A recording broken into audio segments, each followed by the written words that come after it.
So a long time ago, I was running an encounter where the party was ambushed. They were surrounded. They didn't win all the initiative rolls. The enemies closed in, and one of the players became frustrated. And to sum up their demeanor, they didn't do exactly this, but folding the arms, being upset, pushing the dice away from them. We're done for. We can't do anything about it. We're all gonna die. TPK. That sort of thing. I think most of us will understand why that's not good behavior for a collaborative game with friends. It can really bring down the energy, make the night awkward. It's hard to make a comeback from that kind of reaction to a situation. But what I didn't count on was what happened later. So they ended up surviving the encounter. They got out of it. No one died. I did not fudge any rolls. I didn't pull any punches. The kind of game I run, people have a trust of me that I'm not going to throw something at them that is not obvious that they should run away. If it is super powerful, it's really their choice to attack things or get in a fight or, that kind of thing. We have trust in the group. I also know my players appreciate that I don't fudge rolls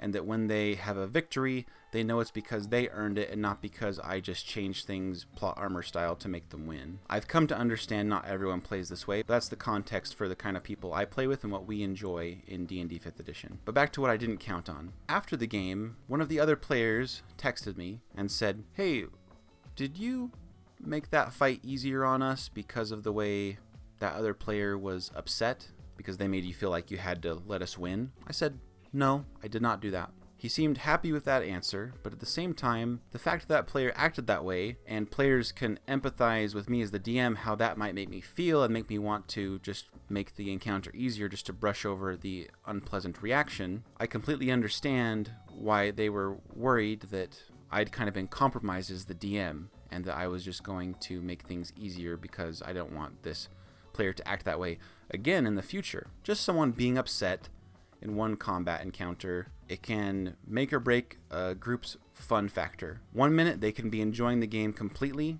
and the next they could be having a horrible time if just one player doesn't keep their cool and they don't keep a perspective of what we're trying to accomplish together. I might do a video in the future about why I'm very adamantly against encounter balancing in general, but also fudging rolls or giving the players plot armor, going easy on them. When the players enjoy combat, I feel like I owe them that. That's a separate video though. But I do want to caution players, if you ever, I don't want to call it this, but it's a good way to put it, have a tantrum or throw a fit or be unpleasant at the table. It might not just ruin that night or that moment for you and your group. It could make everyone question what's going on because they're always worried you're going to do that again. It's unpleasant to talk to someone about those sorts of things as well and say, "Hey, don't do that again." People don't want to do that. It's unfair to put that on the DM too, especially all DMs. Not everyone's equipped to just resolve that kind of issue with a friend during a board game, let alone D&D where there's much more creativity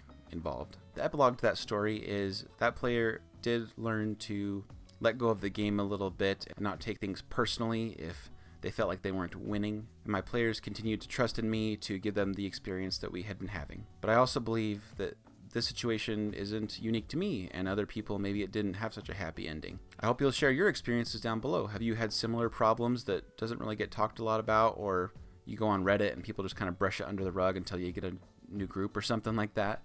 Not very useful advice, especially when you're playing with your friends, people you've known and played with for a long time. Sometimes these problems just pop up, and it can be hard to work them out. It can also be hard to know when it's just a bad night and you don't need to overthink it with everyone. Sometimes there's just bad D&D nights or boring D&D nights and you have to wait till the next one.